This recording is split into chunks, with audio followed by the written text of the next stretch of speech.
Another day in paradise, so let's come into the workshop and see what's happening. So here we go. So we're in the workshop and we'll just do a brief run through what's happening here. Right. We were working on this on your last visit. The Swallow Gallivant 1949, just after the Second World War. Little Villiers engine. Anyway, we'll be doing a big test on that probably next visit. Jim's almost got the Mondial finished, so that's coming on. It's been doing a bit of work on what I'm riding in the Banbury Run, the 1929 AJS record breaker. Jim's been right through it, done a lot of jobs on it, so it's all ready to go. So that should be quite exciting in the Banbury Run. Move on. I'm progressing with the Velocet twin, the vertical twin. Just cabling up at present, so I'm just making up cables. Got the valve lifter all organised here, that works quite neat. Just had a new Speedo cable arrive from Dave, TT Cables, so there we go. So then we move on to the main crux of this video, so here we go. You all probably realise that getting fuel into the engine is quite a major operation, and so we'll probably pop into the museum and have a look at the split single for starters. So here we go. 200cc Puch Austrian split single. So why did they use two pistons like that? That's why they call it a split single. So because if you get the fuel into here, it gets pressurized much harder coming out with a small bore, and then that's your firing stroke when you're top dead center like that, and then the exhaust fires off down that way out through here. So Puch were very world famous for doing a split single. Lots of other manufacturers did split singles too, but that's a nice little demo. We just got that recently. So we'll come through, we'll look at some other cylinder heads and some other happenings. So probably we look at the most popular, the most normal cylinder heads. That's a two-valver. That's a two-valve Enfield there with twin plug, which is interesting. You see how there's two spark plugs. So, and then this is, I feel this is a brilliant bit of engineering. Rudge, 1930 Rudge. 4-valve radial. Radial means they all come in at angles like that. As all the modern cars, all the modern motorcycles, have all gone 4-valve. Rudge came up with this in 1930, so they're way ahead of everything else. I can't believe the engineering and how they managed to get all those rockers lined up. You see that little bridge there? So the one push rod operates 2 valves. Brilliant. And of course, they were very successful racing. The great Graham Walker won the Ulster Grand Prix, umpteen times, 250, 350, 500 classes. And Murray Walker, of course, the great commentator, great friend of the museum. He was brought up with motorcycling. So quite interesting. Where Miller came from, Ulster. Rudge, because they won the Ulster Grand Prix on the 7-mile Craddy circuit, they named one of their Rudges Ulster, the Rudge Ulster. So that was quite interesting. Then we move on to various other technical sort of valves. This one here, I better get around that side so we can see what's happening. This is what they call a conical valve. See, it's a conical shape, and that rotates there and opens and closes the valve. So not very popular. I can't work it out because you've got the pressure of the piston and the compression pushing that in, so that got to generate a lot of friction with the cylinder head. Anyway, that was conical valve. Then we move on to this Aspen, which is Speedway. Use it Speedway quite profusely. This is a big 500. That's the gear drive.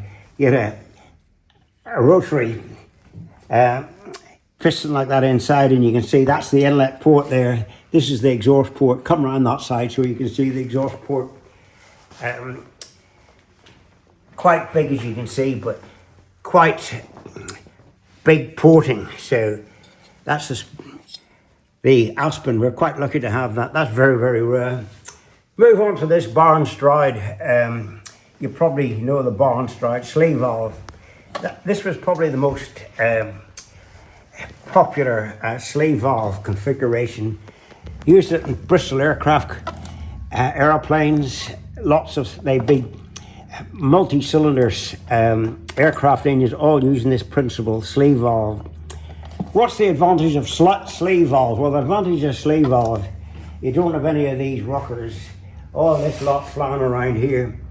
You've literally just a sleeve working, which is this here. So the only working part of the engine is that, and that oscillates like that, opening and closing the ports. You can see it. So that goes like that in the engine, right? So that if you watch that cylinder sleeve, you can see the Barr Stroud sleeve. That opens the port, that closes the port, that opens this port in here. There you go, that's the exhaust. So you can see how it operates. I cut that off there so people can see what's happening. That's come off there like that, you see. So with a spare engine, so I thought people would like to see a sectional engine. We've got the V-twin, the only working one in the world. I used that in the Banbury rally last year, but I think that's quite brilliant to think that an ordinary overhead valve engine, you get half-time pinion, you get cams, you get followers, you get push rods, you get rockers, you get springs, all this lot flying around. And this here, you just got one moving part. But for all the engineers watching, you can see what its weak points were. If you come around this side, if you look this side here, right? So the Achilles heel, right? This is red hot, where all the action is. This is cool, where it's in the oil. So you get great differential in expansion and contraction. So that was its Achilles heel. And of course, for some reason it didn't rev very high. This revved about 2,500 RPM. Apparently the aircraft engines only revved about 2,000 RPM. So there you go, it produced a lot of power. Very pleased with that. Then we move on to Norton's effort with sleeve valves. Come around this way.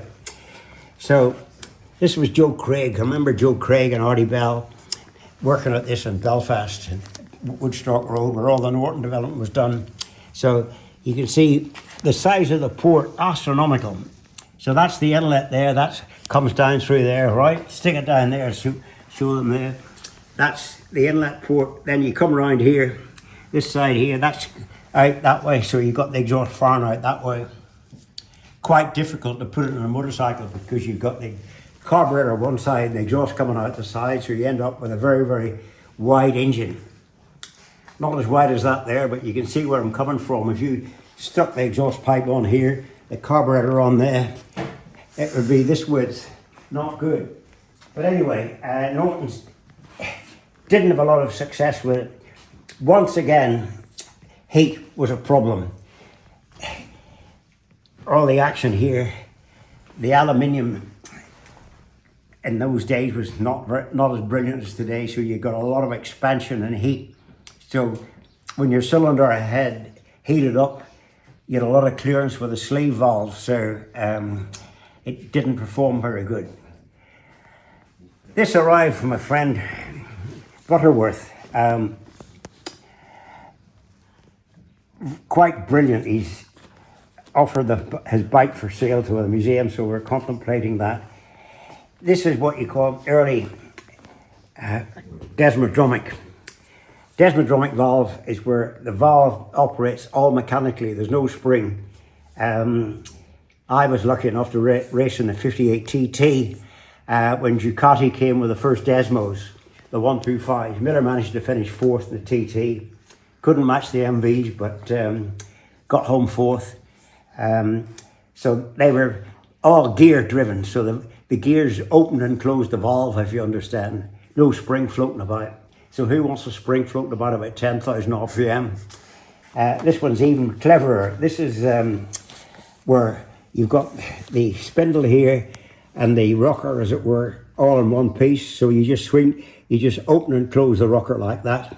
See the push rod there? So no spring involved, just mechanically operated opening and closing of your valve. So there you go. So there you go. Nice selection of engines. There's more in the museum, but I thought that was enough for you to take on board today. We're popping outside now. The latest acquisition is a lovely little bike for the Italian Hall.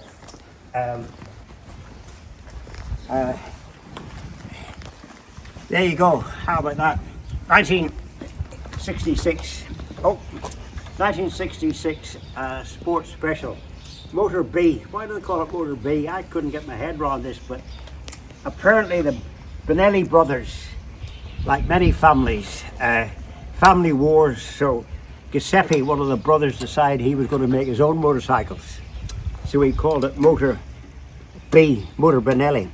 The other brothers carried on making Benellis, but he made Motor B Benelli. So there we go. Giuseppe, he was responsible for this. Lovely little bike, 5-speed, 125.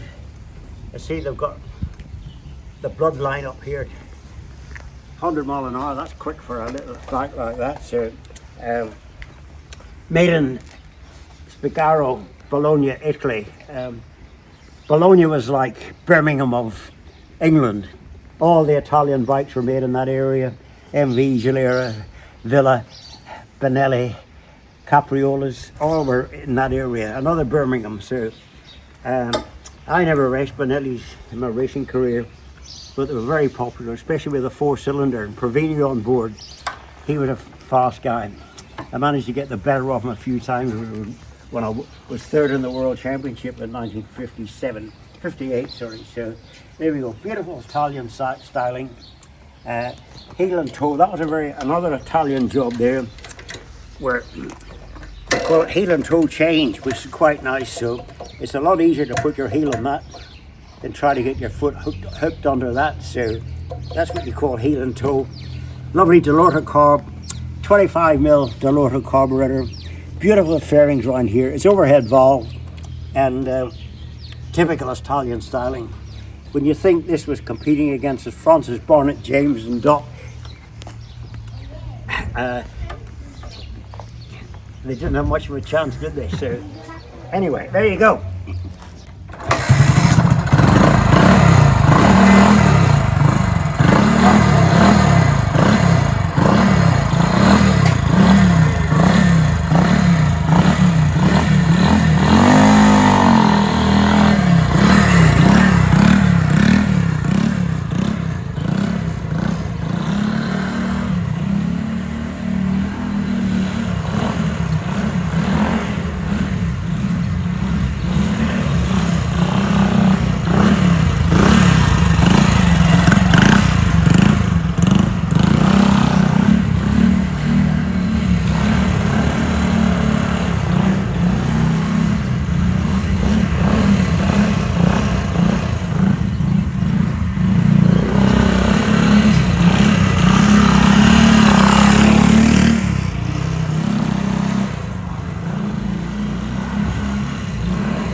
That's the little Benelli, and that lovely styling. Direct downdraft carburetor, which helps the performance quite a bit, and 5-speed again. Beautiful bit of styling. So that will join all its Italian friends in the Italian Hall.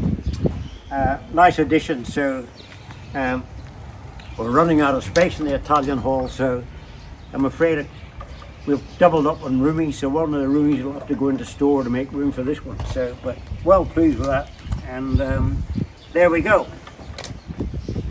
Another day in paradise.